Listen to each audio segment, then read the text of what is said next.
Howdy, folks. I thought I'd do a video basically explaining my history, um, why you don't see things in my videos, or why, they're blurry or like I'm moving. I get a lot of comments that say there's nothing in my videos, and what there is pareidolia or whatever. They are in my videos. I just want to explain a little bit about what's going on in those videos, and why you may not see what I'm telling you is there. Back in 2007, I started watching a lot of Bigfoot videos on YouTube. Got to the point to where I would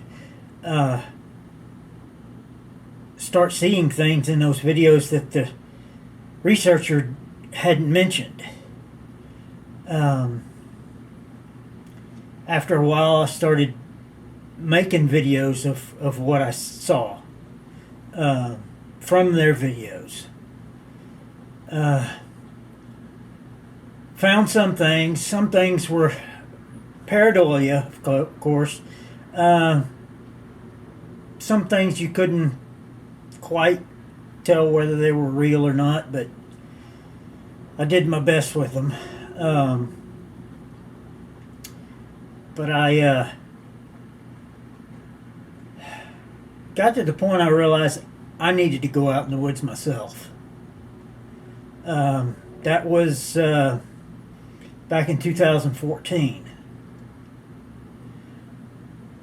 I got online, researched the Bigfoot reports, BFR reports. What is it?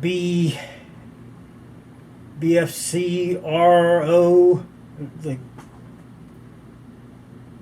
coastal Bigfoot or whatever.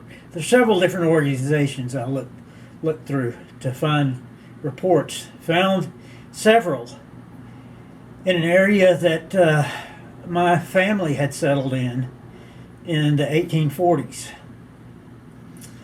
This one spot is a wildlife management area, and the Trinity River cuts off half of it to where no animals can get in from half the property line.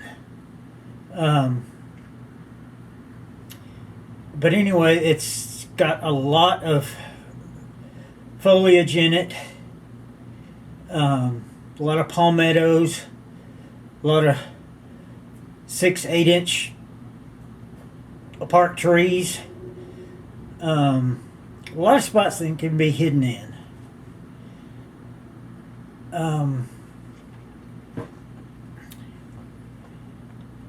I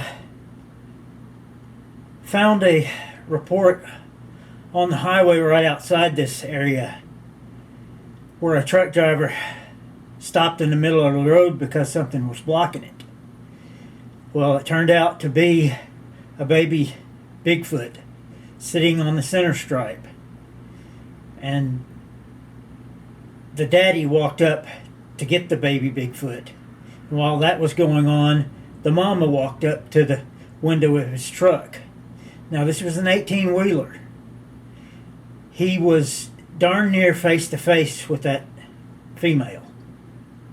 And he said he could feel her breath.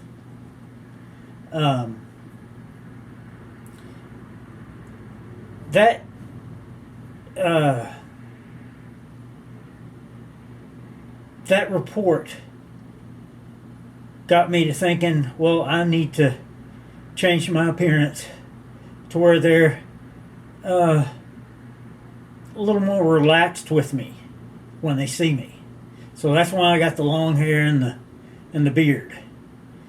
Before I started doing all this, I didn't have the beard at all. Only tried to grow the beard one other time in my life. But anyway, that's why I've got all this mess. In this report, this report was taken by Tim Olson. Look him up on the internet and you'll find him doing quite a few things. There's videos interviewing him and him interviewing other people who had experiences. So back in 2014, I bought this camera that I'm using right now, and I tried to go out to this specific spot, and the two entrances that were there to get in to that wildlife management area were closed. I didn't know at this time, but I had gone in during deer season, and it's closed to public access from September to March. It's closed to public access. Only from March to the end of August can I go in there and video for them. But the first time I went, it was closed. The second time I went out there, it was flooded. So I think that's when I found out that it was actually closed during the deer season. But I decided to go down the road to a WMA that isn't quite as non-hospitable, I would call it, as this first one. Not as much heavy growth, a lot of trees, but a lot more open spaces, a lot more roads. I say a lot more roads. There's only one going into this original one that I picked out. In October of 2014 is when you'll find my very first videos that I took. I took pictures first when I went out. And then the second time when I went out and it had flooded, I just took video. And that video was, what was it? Let There Be Water. The first one was my research area, which turns out to not be my research area. But anyway, I finally got out to the spot I wanted to originally research, and got in there on April 9th, 2015. And I took two long videos the first day. And then I went back to the camp. The next day I went out and took several shorter videos in a different area.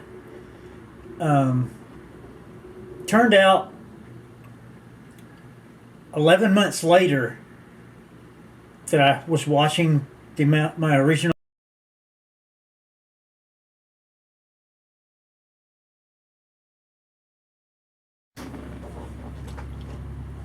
I found one individual, probably 30 feet in front of me, that I hadn't recognized when I had watched the video before.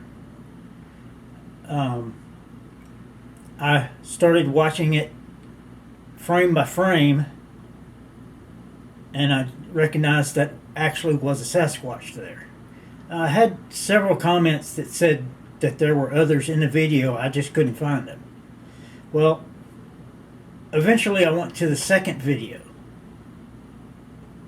and I watched it frame by frame and found dozens of them. I don't know how many I found, because I was walking down the road and they could have been trailing me, or they could have been walking me out like you hear other people's stories. I don't know, because I had no idea they were there.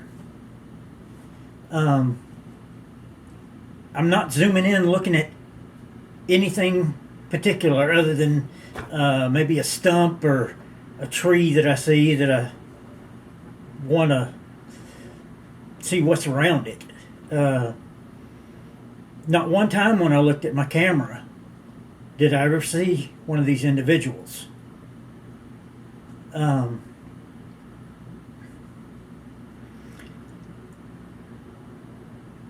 My settings on the camera weren't perfect the first few weeks that I took videos. I figured out how to do the work with the camera and get it to 1080p, and then my videos are a little bit better. But one of the main reasons people don't see things in videos is because they're looking at a low quality version on YouTube. Now, if you go to the bottom of the player screen, you'll see a gear, and if you click that gear, it'll let you change the quality of the video that you're watching, because YouTube uploads it in standard definition and high definition. You need to be watching one of those high definitions to be able to see things in the background. Everything's not blurry in high definition. So most of the people that are telling me there's nothing there, or there's pareidolia, it's because they're watching it in 240p or 420p. You're not going to see anything in those.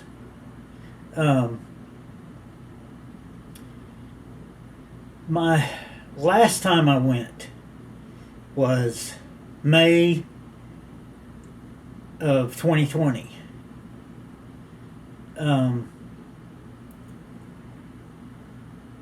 I had a hard time going through the area because of the fallen trees, and it's a lot more grown up there as compared to the dry creek beds that I normally walk down. It's a lot easier to walk down a dry creek bed and take a branch off to the area that I'm going to. But I started walking straight through the woods. If you look at the video from, I believe it's May 20th? No. It's in May of 2020. There's two of them. Entry on day 1 and entry on day 2. You can see I've highlighted several of them on my highlighted videos.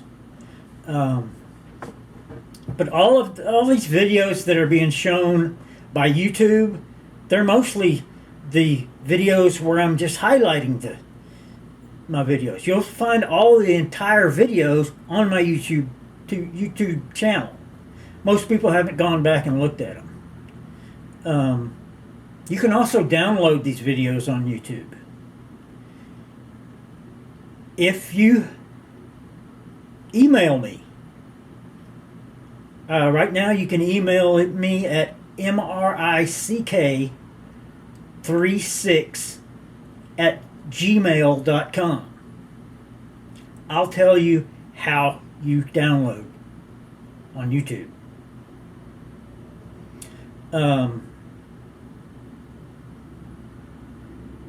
They've got it set up to where you have to pay them to download, but that's not right. They can't stop you from downloading what they're showing to the public.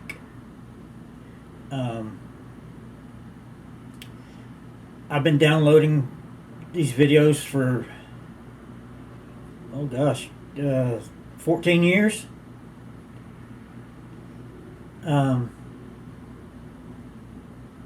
Their policies used to say that you have to agree to the terms of service. They used to say that you agree to allow others to download your videos. Now they've pulled that out and make people pay. You're not seeing things in my video because of the quality of the video, how I recorded it, or how it's being shown. So you've got to go back and set up your YouTube player to show you a better video. I am taking stills of these videos and blowing up the individuals so that you can see them. It's been a year and a half since I've been out there. Part of that is my heart problem. Most of that is my heart problem.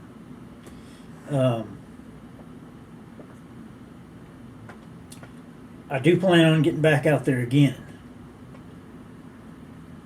but I'm not sure when that'll be.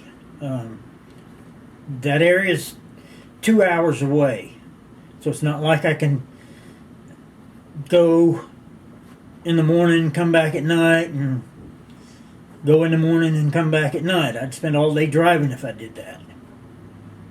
Well, not literally all day, but all the daylight. I'm just going to stop it here because I'm not real comfortable on the camera right now because of my anxiety issues. I don't have this problem when I go out there and talk to them. I can talk to them like there's somebody out there standing in front of me listening to me. They're standing out there, but they're hidden. I don't hear them running away. I don't hear all these trees breaking and branches breaking that you hear about in other people's stories. But those 2 videos that I took in May of last year, I'm actually walking through their sleeping area. I'm waking them up as I'm doing this. That's going to make them a bit hesitant to interact with me, I know. The next time I go out, I plan on announcing myself before I even get into the woods. When I park my truck and in the lot, there's actually a parking lot at the end of the road where I walk into. I'm going to announce myself just like I'd never been there before. And hopefully they'll remember me. I'm pretty sure they'll remember my voice. They've got pretty good memories.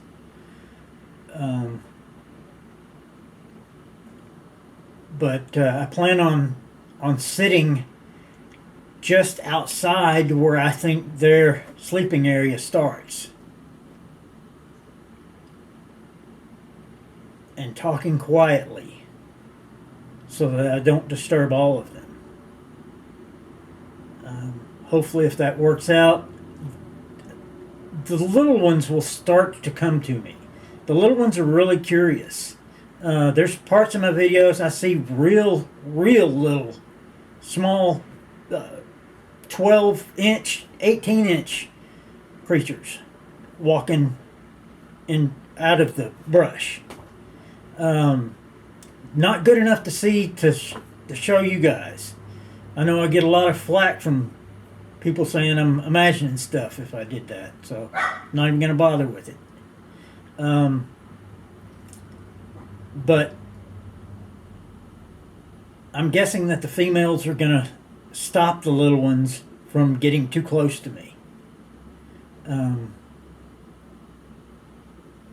But anyway, I'm going to make a second part to this video because I'm doing a lot of babbling and